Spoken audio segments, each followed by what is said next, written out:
السلام عليكم. halka waxaan ku haysanaa basbaas guduud waa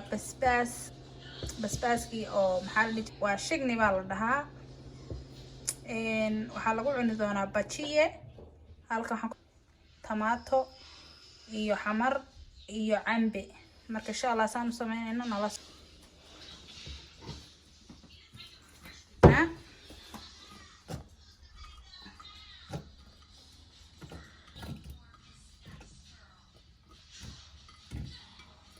halkan baan karinaynaa dabkaan ku shiday biyo yar baan ku daray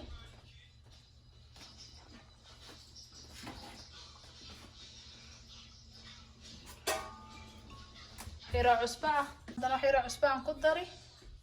biyo aan ku shubay waa intaas isla karkaraan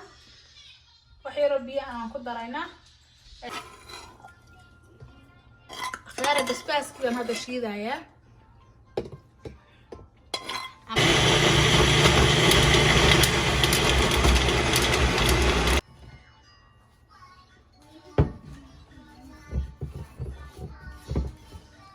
البسباس كان أدبو معاي هاي ترى يقرأ هذا أقولني ساسوي الله سمسته يا بسباس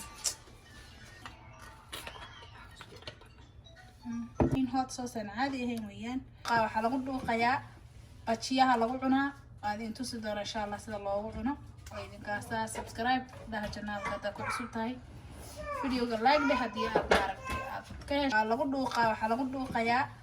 bajiyaha lagu cunaa aad intu si doona insha Allah sida loogu cuno oo idinkaasa subscribe daha channelka hada ku cusub tahay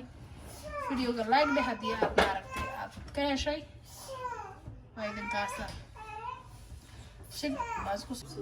waa green basbaas